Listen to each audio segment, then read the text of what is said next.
Hola, ¿qué tal? En el presente video mostraré algunos datos y algunos estudios que se han llevado a cabo principalmente en el Reino Unido. Sin embargo, estos datos son muy similares a nuestras poblaciones mexicanas o latinoamericanas.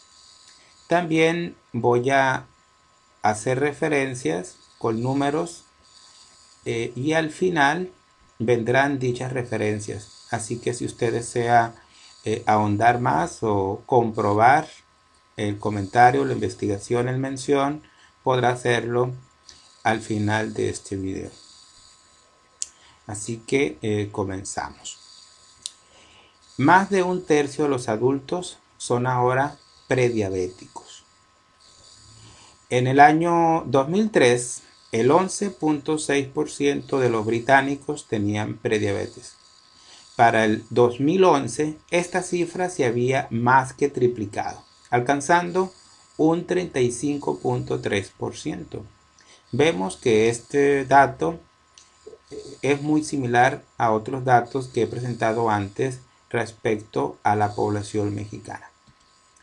En Estados Unidos, casi 80 millones de personas, o una de cada 4, tiene algún tipo de diabetes o prediabetes. Los datos más recientes revelan que entre el año 2001 y el 2009, la incidencia de diabetes tipo 1 entre los niños menores de 19 años aumentó en un 21%. Tenemos aquí las primeras dos referencias, la 2 y la 3. La medicina convencional está equivocada. Estadísticas como esta apuntan a dos hechos muy importantes. En primer lugar, nos dice que la diabetes no puede ser causada principalmente por la genética. Y en segundo, dice literalmente que algo que estamos haciendo de manera coherente y en masa está horriblemente mal y tenemos que enfrentarlo.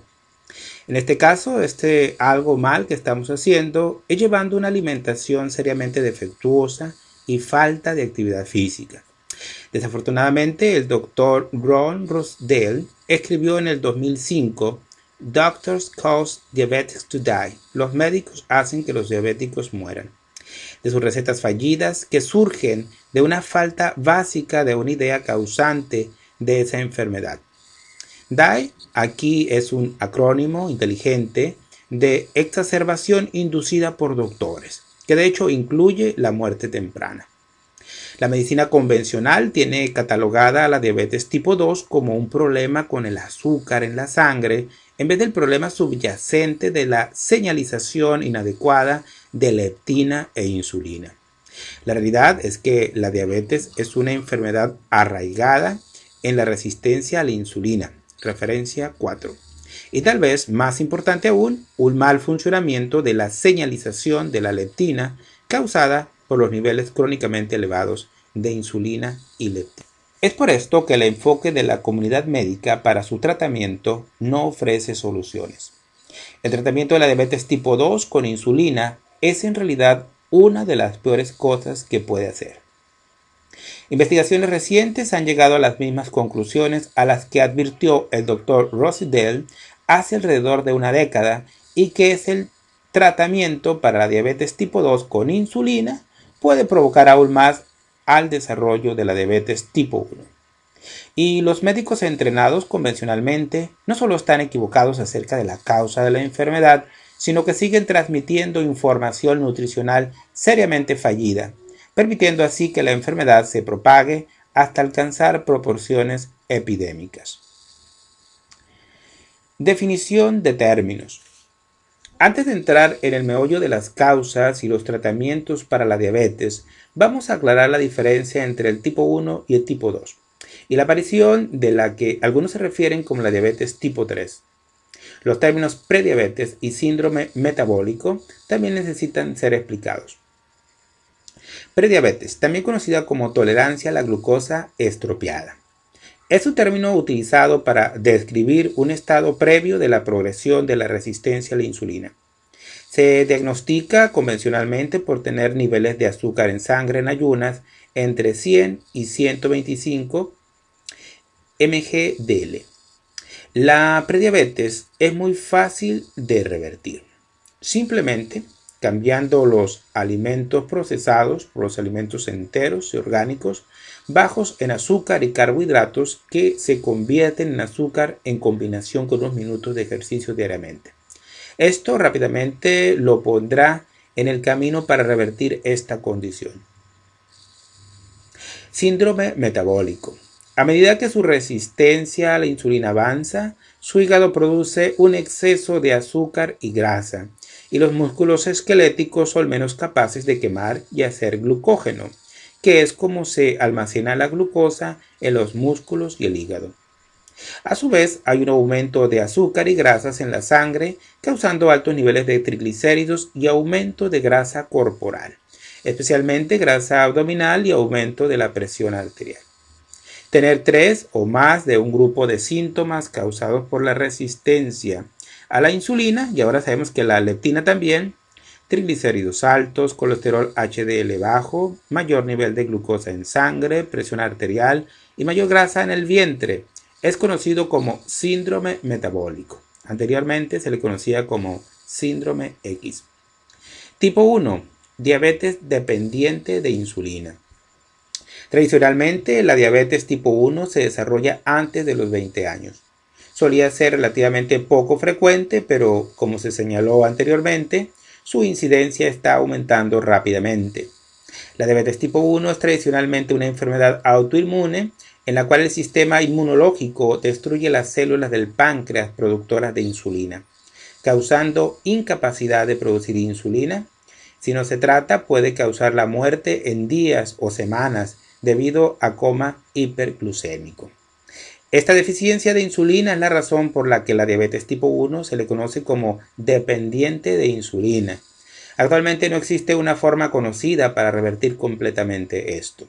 Sin embargo, investigaciones recientes sugieren una luz al final del túnel.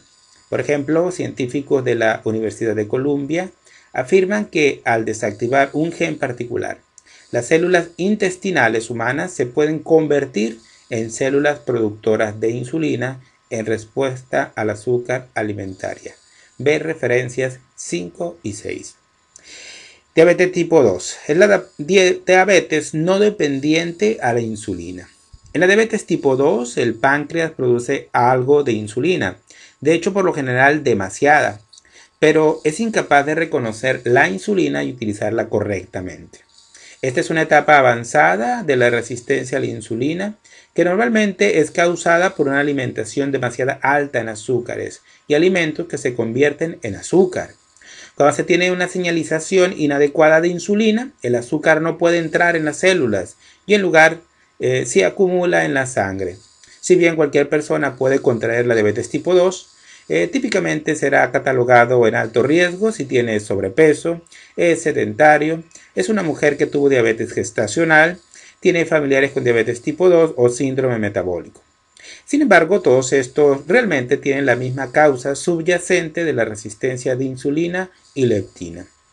La diabetes tipo 2 representa la gran mayoría de todos los diabéticos y, contrariamente a la enseñanza convencional de la medicina y de los medios de comunicación, es casi 100% curable a través de cambios en su estilo de vida si se establecen antes de la convencional terapia médica, medicamentos, matar a las células del páncreas que producen la insulina, causando también diabetes tipo 1.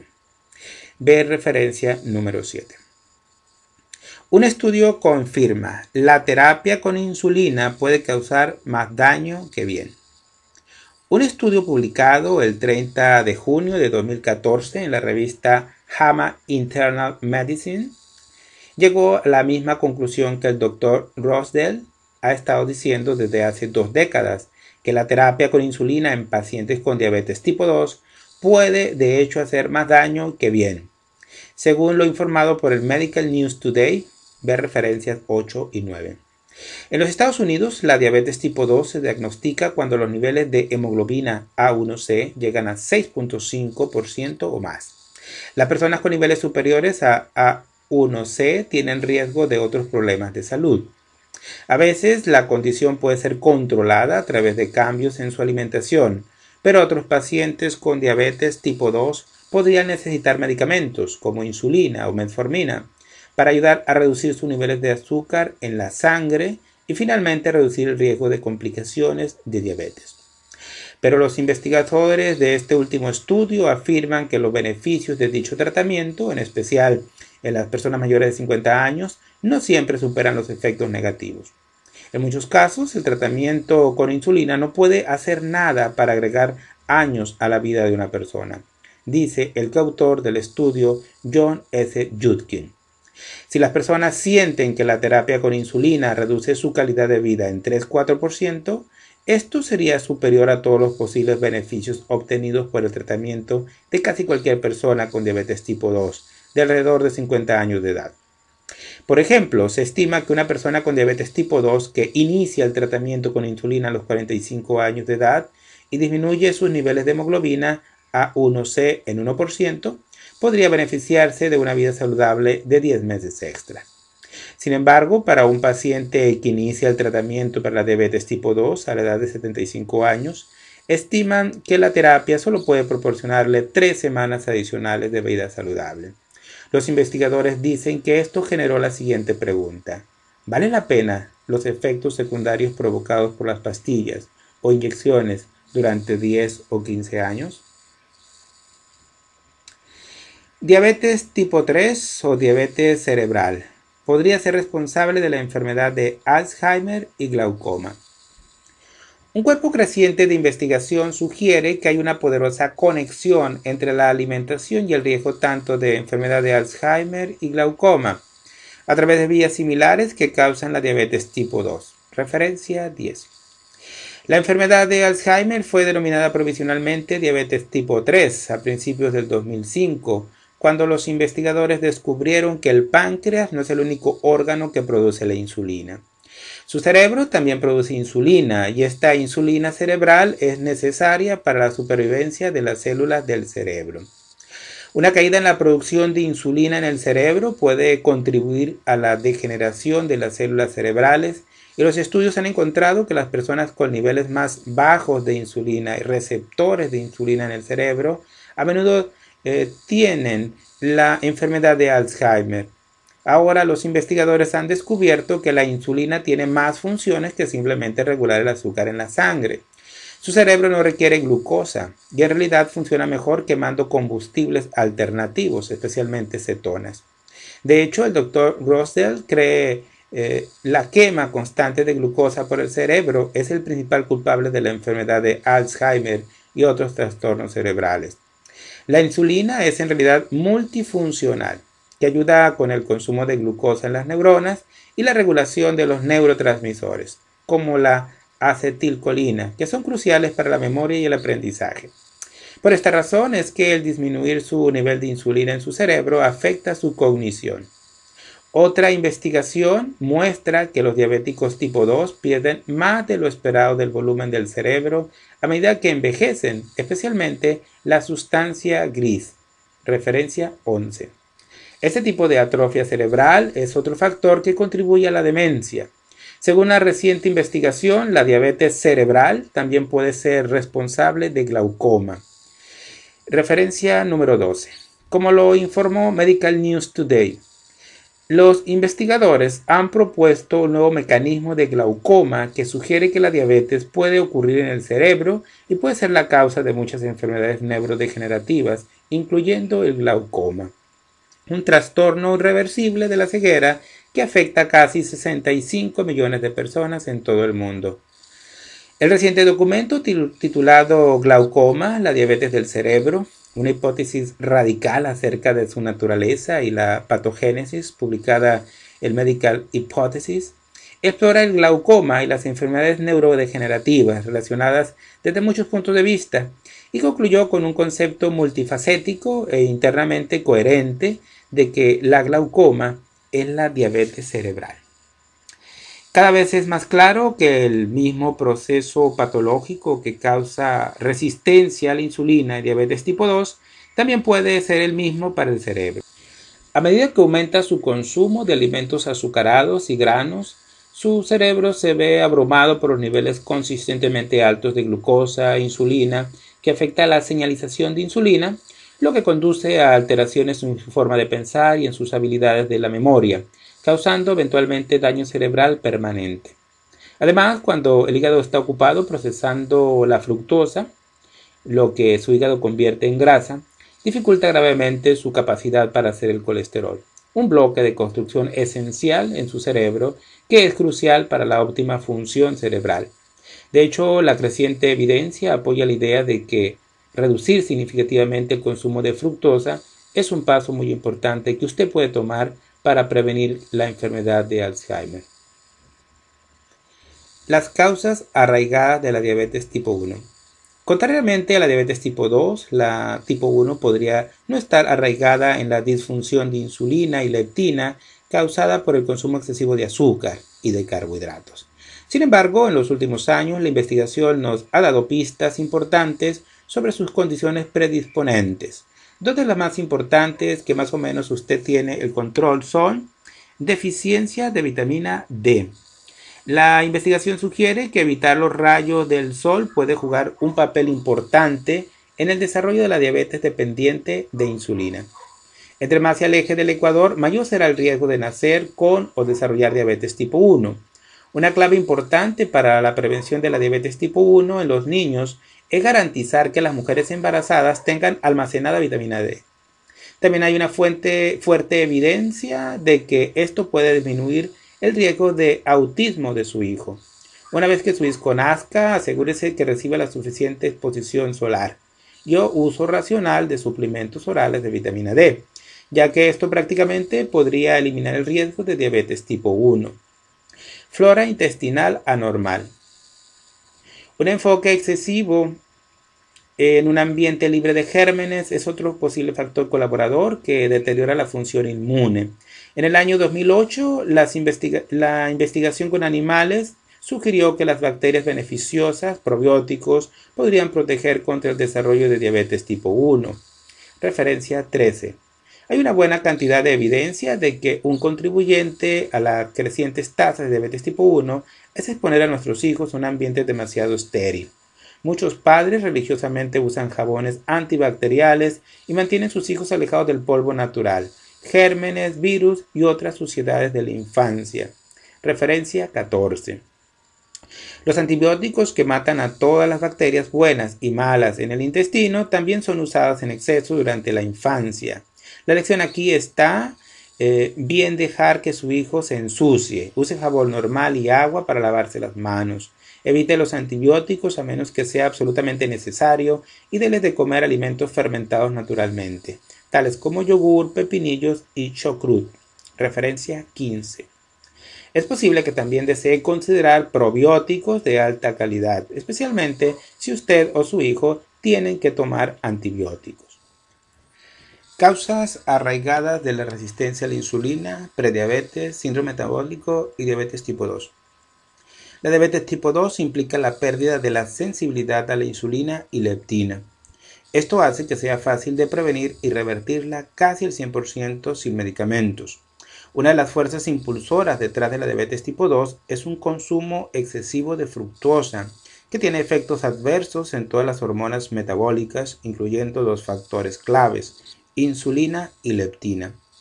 No hay duda en mi mente que el consumo regular de más de 25 gramos de fructuosa por día aumentará dramáticamente el riesgo de resistencia a la insulina, leptina, síndrome metabólico y las enfermedades crónicas como la obesidad, diabetes tipo 2, cáncer, enfermedades del corazón, artritis y Alzheimer.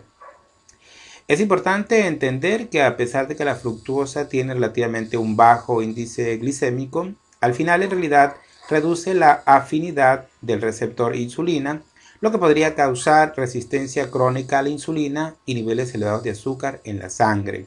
Así que mientras que probablemente no vea un aumento de azúcar en la sangre inmediatamente después de consumir fructuosa, es posible que esté cambiando la capacidad de que su sistema endocrino funcione correctamente.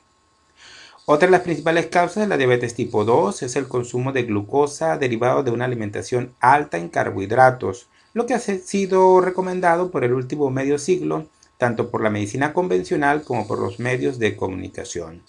Todos los carbohidratos que no son de fibra se metabolizan rápidamente en azúcar y no tiene mucho sentido comer grandes cantidades de azúcar para mantener bajos sus niveles de azúcar en la sangre. La idea errónea de la causa de la diabetes puede ser el mayor problema. La medicina convencional describe la diabetes como una enfermedad que se caracteriza por niveles elevados de azúcar en la sangre. Esta desregulación del control de azúcar en la sangre se explica generalmente como la incapacidad del cuerpo para producir suficiente insulina.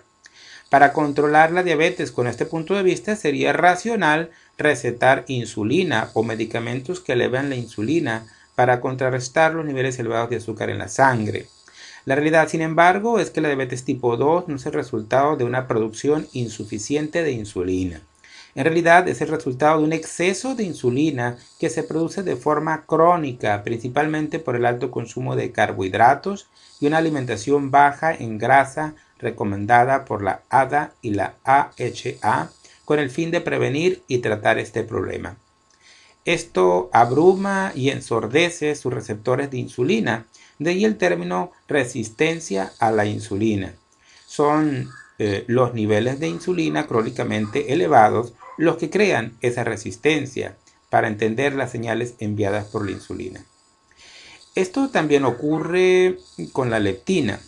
Es muy importante tener en cuenta que la diabetes tipo 2 no es causada por niveles elevados de azúcar en la sangre o por la deficiencia de insulina. La causa principal es la resistencia a la insulina y leptina. Es por esa razón que recetar insulina es un error para la diabetes tipo 2, ya que en realidad empeorará su resistencia a la insulina y la leptina con el tiempo. Usted no necesita más insulina. Es necesario restaurar la sensibilidad de sus receptores de insulina y leptina, manteniendo bajos sus niveles. Si todavía tiene problemas para entender por qué tomar insulina es una terrible lección en la diabetes tipo 2, considere esto. Cuando el nivel de azúcar en la sangre se eleva, se libera insulina que se almacena directamente como energía extra, azúcar. Una pequeña cantidad se almacena como un almidón llamado glucógeno, pero la mayoría se almacena como grasa. Por lo tanto, el papel principal de la insulina no es bajar el nivel de azúcar en la sangre, sino más bien almacenar esta energía extra en forma de grasa para los requerimientos futuros cuando los alimentos no estén disponibles. El hecho de que la insulina disminuye el azúcar en la sangre es simplemente un efecto secundario de este proceso de almacenamiento de energía. Tomar más cantidad de insulina solo lo hará engordar más. Las células del cuerpo se vuelven insensibles a la insulina, leptina y otras hormonas debido a la exposición exagerada a estas hormonas, ya sea por el consumo de alimentos que provoca una secreción excesiva o por inyección. Por lo tanto, los tratamientos para la diabetes que se enfocan simplemente en reducir el azúcar en la sangre agregando insulina tienden a empeorar en lugar de remediar el problema real de la mala comunicación metabólica. Como lo dijo el Dr. Rosdell anteriormente, la diabetes tipo 2 es causada por tener constantemente un exceso circulante de insulina y leptina, derivado por la misma alimentación que ha sido recomendada para el tratamiento de la diabetes y la enfermedad cardíaca, que es una alimentación baja en grasa y alta en carbohidratos. Después, al darle más insulina a estos diabéticos, es como echarle gasolina al fuego. Los médicos no podrían hacer más daño si intentaran. Leptina, un factor clave frecuentemente ignorado en el desarrollo de la diabetes tipo 2. Mientras que la mayoría de los consejos convencionales se centran en la insulina, la leptina es otra hormona que juega un papel integral en el desarrollo de la diabetes tipo 2. La leptina es producida en la grasa y otras células y una de sus funciones principales es regular su apetito y el peso corporal. La leptina le dice al cerebro cuándo comer, cuánto comer y lo más importante, cuándo dejar de comer. La leptina también le dice a su cerebro qué hacer con la energía disponible. Ahora recuerde, cuando su nivel de azúcar en la sangre se eleva, se libera insulina, enviando la energía adicional al almacenamiento. La mayoría se almacena en forma de grasa y la leptina se produce en esas células de grasa. Entre más grasa, más leptina. Además, a medida que el azúcar se metaboliza en las células de grasa, las emisiones de grasa aumentan repentinamente en leptina. Es por ello que generalmente hablo de la resistencia a la insulina y a la leptina, ya que trabajan en conjunto. Por otra parte, la leptina es en gran parte responsable de la exactitud de señalización de la insulina, ya sea que desarrolle o no resistencia a la insulina. Si es resistente a la insulina, es más probable que también sea resistente a la leptina, especialmente si usted tiene sobrepeso u obesidad. ¿Por qué? Porque cuando se desarrolla resistencia a la leptina, su cerebro ya no puede oír las señales de la leptina, lo que causa hambre crónica, comer en exceso, incapacidad para quemar adecuadamente la grasa y por lo general obesidad. La resistencia a la insulina y finalmente diabetes tipo 2 concuerdan. Al igual que con la insulina, la única forma conocida para restablecer la señalización de la leptina es mediante una buena alimentación. El alto consumo de carbohidratos, sobre todo fructuosa, es el principal culpable y la causa arraigada de la resistencia a la leptina. La falta de ejercicio y la flora intestinal anormal también contribuyen y o exacerban la resistencia a la leptina e insulina. La importancia de la leptina en el control de la glucosa en la sangre y la diabetes es poderosamente ilustrada por estudios recientes que muestran su capacidad, incluso en dosis bajas, para disminuir la glucosa en sangre tanto en las personas con diabetes tipo 1 como diabetes tipo 2. Y este es un nuevo tratamiento potencialmente fascinante.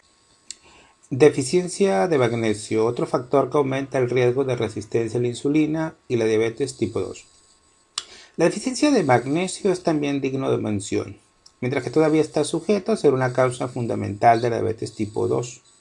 El magnesio realmente juega un papel importante en la homeostasis de la glucosa y la insulina, y la deficiencia de magnesio está esparcida en estos días. Referencia 16. También se requiere de magnesio para activar la tirosina quinasa, una enzima que funciona como un interruptor en muchas funciones celulares y es necesario para el correcto funcionamiento de los receptores de insulina. Es bien sabido que las personas con resistencia a la insulina también experimentan aumento de la excreción de magnesio en la orina, lo que contribuye aún más a la disminución de los niveles de magnesio. Esta pérdida de magnesio parece ser secundaria a un aumento de glucosa en la orina, lo que aumenta la producción de orina. Referencia 17. Por lo tanto, el consumo inadecuado de magnesio parece provocar un círculo vicioso de bajo nivel de magnesio, resistencia a la insulina, niveles elevados de insulina y glucosa, y exceso de la excreción de magnesio. En otras palabras, entre menos magnesio tenga su cuerpo, menos probabilidades tendrá para retenerlo. Referencia 18. Es raro que tantos estudios de todo el mundo encuentren un acuerdo universal sobre un tema, pero aquí la evidencia es clara. Si desea optimizar su metabolismo y mantener bajo su riesgo de diabetes tipo 2, una de las cosas que necesita hacer es consumir fuentes adecuadas de magnesio. Referencias 19, 20 y 21. Un estudio realizado en el 2013 en personas prediabéticas encontró que la mayoría no consumían fuentes adecuadas de magnesio y las personas con el mayor consumo de magnesio redujeron su riesgo en un sorprendente 71% de tener problemas de azúcar en la sangre y metabólicos. Referencia 22. Las actuales directrices gubernamentales sobre el consumo de magnesio en los adultos recomiendan de 300 a 400 miligramos por día, dependiendo de su género, edad, embarazo y lactancia. Pero muchas personas consumen menos de 300 al día. La investigación sugiere que muchos se beneficiarían por consumir una cantidad mayor, de alrededor de 700 miligramos por día o más. El magnesio se pierde con el sudor durante el ejercicio y utilizado en cantidades mayores cuando se está estresado. Creo que el treonato de magnesio es una de las mejores fuentes suplementarias, ya que parece penetrar las membranas celulares, incluyendo las mitocondrias, lo que se traduce en mayores niveles de energía. Además, también penetra la barrera hematoencefálica y parece ser súper eficiente para tratar y prevenir la demencia y mejorar la memoria.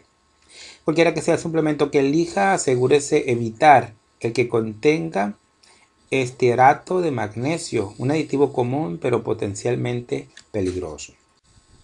Nueva advertencia. La insulina puede rápidamente producir diabetes tipo 1 y tipo 2. Por favor, comprenda que los medicamentos no son la respuesta para la diabetes tipo 2. Los medicamentos para la diabetes no resolverán el problema subyacente y muchos, como Avandia, pueden tener peligrosos efectos secundarios. Avandia está vinculada a un riesgo del 43% más de ataque al corazón y un riesgo del 64% más de muerte cardiovascular, en comparación con otros tratamientos. En cambio, la diabetes tipo 2 se controla mejor restaurando su sensibilidad de insulina y leptina. Esto se hace al eliminar de su alimentación los granos y azúcares, especialmente fructuosa, consumir muchas grasas saludables, hacer ejercicio y dormir bien. Como se señaló anteriormente en una investigación reciente publicada en Journal of Clinical Endocrinology and Metabolism, donde se confirma lo que el Dr. Ron Rosedale ha expresado en las últimas 2 décadas, que el tratamiento con insulina puede provocar lo contrario, una reversión de la diabetes tipo 2, convirtiéndolo en deficiente de insulina tipo 1 y por lo tanto diabetes dependiente de insulina. Referencia 23. El estudio encontró que darle insulina recombinante por ingeniería genética o transgénica a los diabéticos tipo 2 con cierta susceptibilidad genética puede provocar que su cuerpo produzca anticuerpos que destruyen sus células productoras de insulina, células de los islotes pancreáticos. Tal vez no se ha dado cuenta de que toda la insulina humana, el tipo típicamente recetado, es transgénica, lo cual podría ser responsable de esta reacción autoinmune. Básicamente desencadena una respuesta autoinmune a la enfermedad, generando una condición en la cual tendrá diabetes tipo 2 o tipo 1 y de forma simultánea. El tiempo promedio en que aparece la diabetes tipo 1 fue de 7.7 meses. Uno de los participantes del estudio desarrolló diabetes tipo 1 en poco más de un mes. Según los autores, el control del deterioro agudo de glucosa en la sangre después de la administración de la insulina es una señal de advertencia de este efecto secundario problemático. Según este estudio, los genes que lo predisponen a esta respuesta de tipo autoinmune a la insulina son el diabetes tipo 1 de alto riesgo de HLA de clase 2. Se cree que desempeña un papel en casi la mitad de todos los casos de diabetes tipo 1. Genotipo del BNTR. Se cree que lo predispone a la diabetes tipo 2. Esta es otra forma de cómo el tratamiento convencional para diabéticos provoca la muerte prematura de los diabéticos. Una investigación publicada el año pasado reveló que el tratamiento de la diabetes tipo 2 con insulina duplicó el riesgo de muerte por cualquier causa de los pacientes. Referencia 24. También causó más del doble de infartos de miocardio, eventos cardíacos adversos el más de 1.7 veces, embolias el más de 1.4 veces, complicaciones renales el más de 3.5 veces, neuropatía el más de 2.1 veces, complicaciones oculares el más de 1.2 veces, cáncer el más de 1.4 veces y muertes el más de 2.2 veces. Otro estudio publicado en Diabetología en mayo de este año encontró que los pacientes diabéticos con cáncer también tuvieron un riesgo significativamente elevado de muerte. Referencias 25-26. Los pacientes diabéticos que tomaban insulina en el momento de su diagnóstico de cáncer tuvieron una tasa de mortalidad 4 veces más elevada en el primer año después del diagnóstico de cáncer en comparación con los pacientes no diabéticos o los que no tomaban insulina para controlar su diabetes. Si bien este fue un estudio observacional, lo que significa que no se puede establecer la causalidad, pero vale la pena señalar.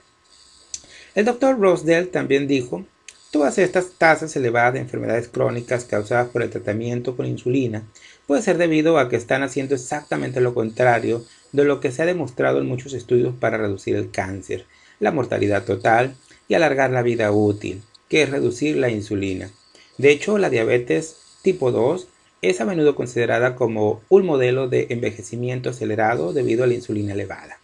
En otras palabras, tratar a los diabéticos elevando excesivamente la insulina, ya sea con medicamentos o insulina en sí, solo se está acelerando aún más su envejecimiento, enfermedades crónicas asociadas y la muerte, y debe ser considerada mala práctica médica. Advertencia 2. Cuidado con las futuras vacunas para diabéticos. Como lo señaló greenmedinfo.com, estos resultados también plantean serias advertencias contra las vacunas para diabéticos. Hay una serie de ensayos en marcha para producir vacunas que contengan insulina, con la intención de inducir una respuesta inmune tolerogénica y por lo tanto mejorar la diabetes tipo 1 autoinmune.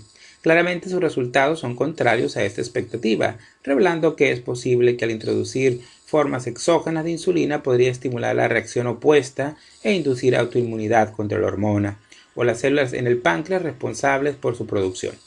También plantea interrogantes sobre la seguridad y la eficacia de la insulina sintética. Prácticamente toda la insulina que se vende en los Estados Unidos es sintética, sintetizada por la tecnología del ADN recombinante, que difiere considerablemente de la insulina natural de origen animal. Curiosamente, podría ser que sus ingredientes inactivos o aditivos, tales como el polisorbato 20, que produce una respuesta inmune exagerada en las personas susceptibles, es similar al que se encuentra en las vacunas. Sayer Chi también señaló que, referencia 28. Por otra parte, la insulina sintética no tiene el mismo estado conformacional, es decir, que no representa la misma forma compleja de la insulina humana natural o más estrechamente relacionada con la insulina del cerdo. Esto presenta un problema de reconocimiento desde la perspectiva del sistema inmunológico que puede identificar la proteína extraña como otra, generando reacciones graves o que apoyan el sistema inmune. Una investigación que data de la década de 1980 que comparó la insulina sintética derivada de la E. coli con la insulina porcina en niños diabéticos encontró que la insulina porcina fue más eficaz en la reducción del valor de HbA1, un marcador del daño asociado con niveles elevados de azúcar en la sangre, superior en la reducción de las concentraciones de glucosa en ayunas y menos reacción anticuerpo a la insulina que la insulina sintética. Referencia 29. Mientras que la industria porcina tiene sus limitaciones, insulina porcina, especialmente teniendo en cuenta que hay límites en cuanto a la cantidad que se puede producir, es evidente que es más apropiada que las versiones sintéticas, si bien es cierto que este último es incapaz de reproducir el mismo resultado terapéutico en los diabéticos. ¿Cómo prevenir y tratar la resistencia a la insulina leptina y la diabetes tipo 2? Ahora que tiene una comprensión de las causas fundamentales de la resistencia a la insulina y la diabetes tipo 2, es el momento de mencionar un programa para revertir esta condición. Recuerde, la diabetes tipo 2 es una enfermedad curable y en la gran mayoría de los casos no requiere ningún tipo de medicación. Las siguientes modificaciones de nutrición y estilo de vida deben ser la base de prevención de la diabetes y el plan de tratamiento. Además, asegúrese de controlar el nivel de insulina en ayunas. Esto es tan importante como monitorear su azúcar en sangre en ayunas. Su nivel de insulina en ayunas debe estar entre 2 y 4. Entre más alto sea su nivel, mayor será la resistencia a la insulina y más estricto tendrá que ser con su plan de tratamiento, sobre todo cuando se trata de modificar su alimentación. Intercambie los alimentos procesados, todas las formas de azúcar, particularmente fructosa, así como todos los granos, por alimentos frescos y enteros. Una razón principal por la que se falla con el tratamiento convencional para la diabetes durante los últimos 50 años tiene que ver con las recomendaciones alimentarias seriamente defectuosas. La fructosa, granos y otros tipos de carbohidratos almidonados que se convierten en azúcar son en gran parte responsables de las reacciones adversas de insulina de su cuerpo, y todos los azúcares y granos, incluso granos saludables como los enteros y orgánicos, necesitan ser reducidos drásticamente. Si usted es resistente a la insulina leptina, tiene diabetes, presión arterial alta, enfermedad del corazón o sobrepeso, sería prudente limitar su consumo total de fructosa a 15 gramos por día, hasta que su resistencia a la insulina leptina se haya resuelto. Esto incluye el 80% de las personas que viven en Estados Unidos. Y como decía en un principio, esta estadística es muy similar, todas estas estadísticas, a nuestros países latinoamericanos. Para todos los demás, recomiendo limitar su consumo de fructosa al día de 25 gramos o menos para mantener una salud óptima. La forma más sencilla de lograr esto es cambiando los alimentos procesados por los alimentos enteros, idealmente orgánicos. Esto significa cocinar desde cero con ingredientes frescos. Los alimentos procesados son la principal fuente de todos los culpables, incluyendo el jarabe de maíz de alta fructosa y otros azúcares, granos procesados, grasas trans, endulzantes artificiales y otros aditivos sintéticos que pueden agravar la disfunción metabólica. Además de la fructosa, las grasas trans, no grasa saturada, aumentan el riesgo de diabetes al interferir con sus receptores de insulina. Las grasas saturadas saludables no hacen esto, puesto que usted está eliminando de su alimentación una gran cantidad de energía, es decir, los carbohidratos. Al reducir los azúcares y granos, es necesario reemplazarlos por algo. El sustituto ideal es una combinación de cantidad baja moderada de proteínas de alta calidad. Las cantidades importantes de proteínas se pueden encontrar en la carne, pescado, huevos, productos lácteos, legumbres y los frutos secos. Al seleccionar proteínas de origen animal, asegúrese de elegir carnes, huevos y productos lácteos de animales creados orgánicamente o con pastura, con el fin de evitar complicaciones potenciales en la salud causadas por alimentación animal transgénica y pesticidas. La mayoría de las personas que viven en Estados Unidos consumen demasiadas proteínas, así que tenga cuidado con la cantidad. Creo que es rara la persona que realmente necesita más de medio gramo de proteína por kilo de masa corporal magra. Las personas que hacen ejercicio agresivamente o que están en competencias y las mujeres embarazadas deben consumir un 25% más, pero la mayoría de la gente rara vez necesita más de 40 a 70 gramos de proteína al día. Para determinar la masa corporal magra, averigüe su porcentaje de grasa corporal y résteselo a 100. Esto significa que si usted tiene 20% de grasa corporal, tiene 80% de masa corporal magra. Solo se multiplica por su peso actual para obtener su masa corporal magra en libras o kilos. Para determinar si está recibiendo demasiada proteína, solo tiene que calcular su masa corporal magra, como se describe anteriormente. Después escriba todo lo que está comiendo por unos días y calcule la cantidad de proteínas diarias de todas las fuentes. Una vez más, su objetivo es únicamente medio gramo de proteína por kilo de masa corporal magra, lo que sitúa a la mayoría de las personas en el rango de 40 a 70 gramos de proteína por día. Si en la actualidad está comiendo un promedio mucho más elevado, ajuste adecuadamente la cantidad. Usted podría utilizar la tabla que voy a dar a continuación o simplemente buscar en Google el alimento que desea investigar y encontrará rápidamente los gramos de proteína en el alimento. La carne roja, carne de cerdo, aves y mariscos, un promedio de 6.9 gramos de proteína por onza.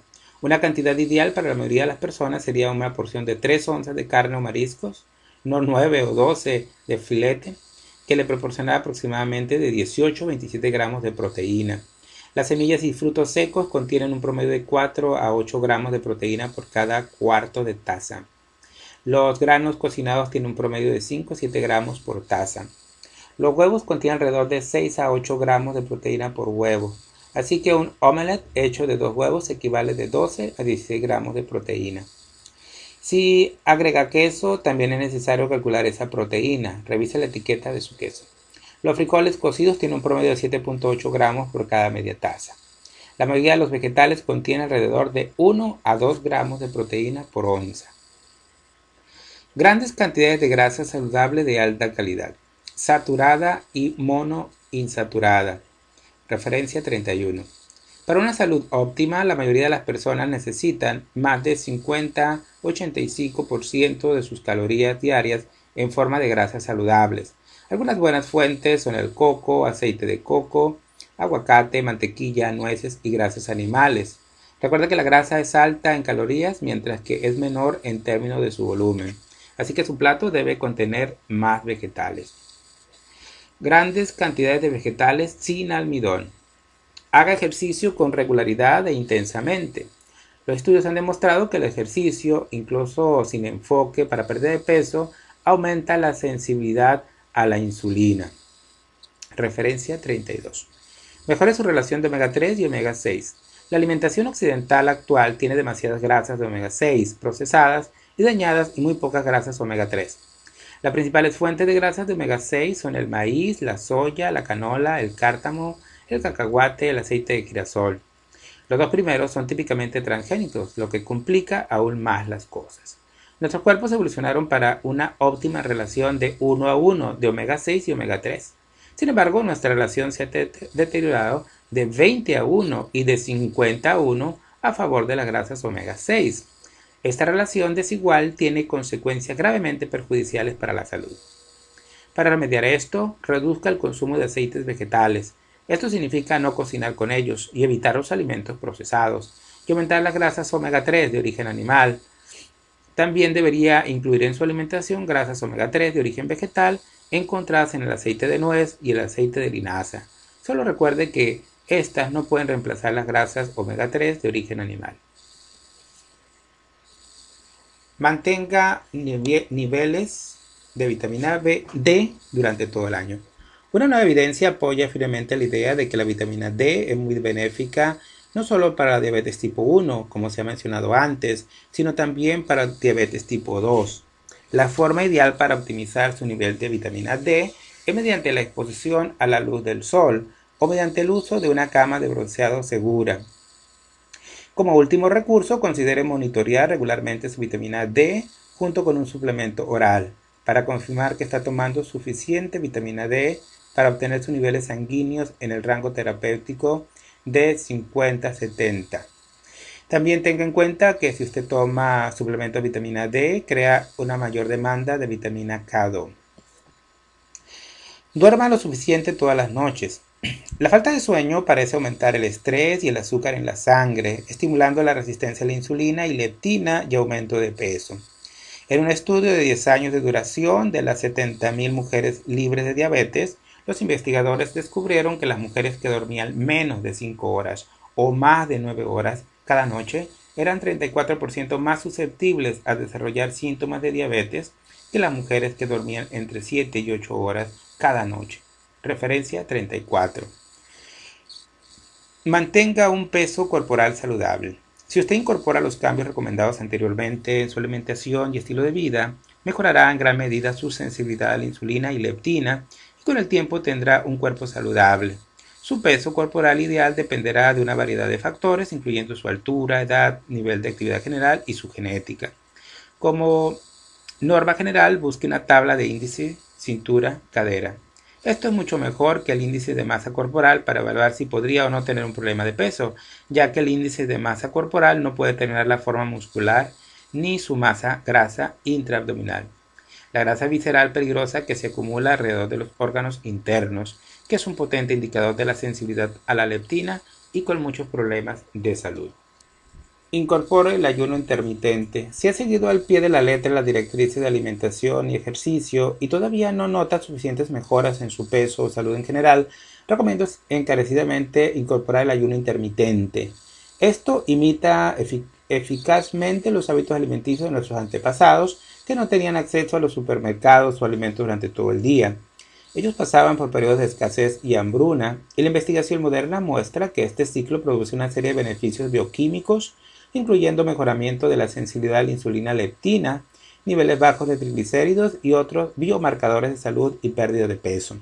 El ayuno intermitente es sin duda la forma más eficaz que conozco para eliminar la grasa no deseada y eliminar los antojos de azúcar. El ayuno intermitente también ha sido identificado como un aliado potente para la prevención y tal vez incluso para el tratamiento de la demencia. Las cetonas son liberadas como un subproducto de la quema de grasa, y las cetonas, no la glucosa, en realidad es el combustible preferido para el cerebro. Siga con el ayuno intermitente hasta que su resistencia a la insulina leptina haya mejorado, o su peso, presión arterial, proporción de colesterol o hasta que se normalice su diabetes. Después de eso, solo tiene que hacerlo según sea necesario para mantener su estado de salud. Optimice su salud intestinal. Su intestino es un ecosistema vivo lleno de bacterias buenas y malas. Múltiples estudios han demostrado que las personas obesas tienen diferentes bacterias intestinales que las personas delgadas. Entre más bacterias buenas tenga, más fuerte es su sistema inmunológico y mejor funcionará todo su cuerpo. Afortunadamente, la optimización de su flora intestinal es relativamente fácil.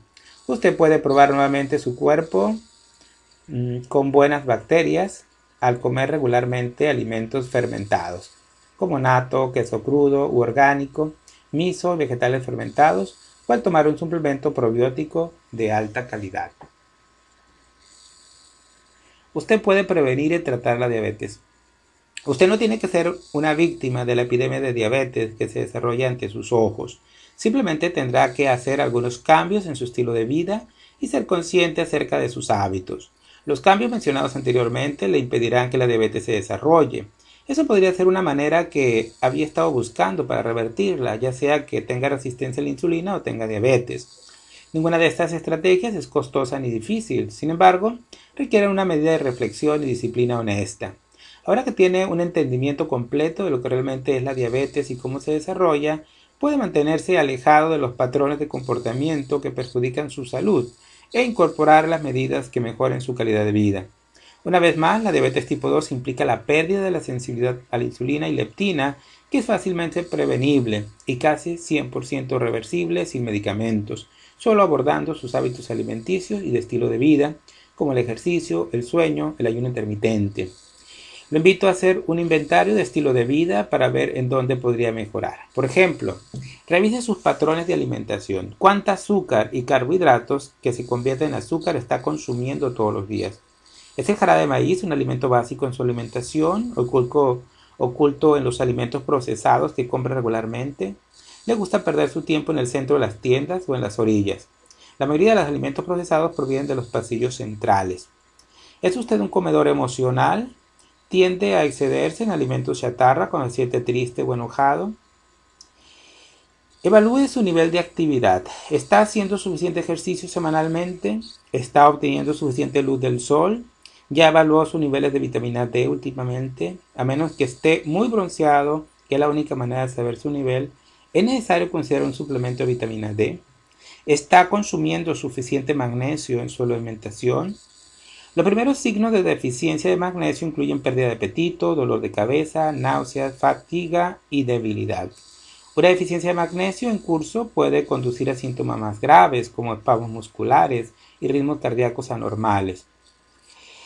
¿Qué patrones está inculcando inadvertidamente a sus hijos? ¿Qué ejemplos les está inculcando sus hijos en términos de nutrición y ejercicio? ¿Está recibiendo el mensaje de que la salud es una prioridad y que estar saludable debe ser una actividad familiar? Cuando todo el mundo esté involucrado, impulse a los demás y motívelos. Esto hará que el deporte sea más divertido para todos. Los beneficios para la salud serán enormes y además estén inculcando hábitos de estilo de vida a sus hijos que les servirán en los próximos años.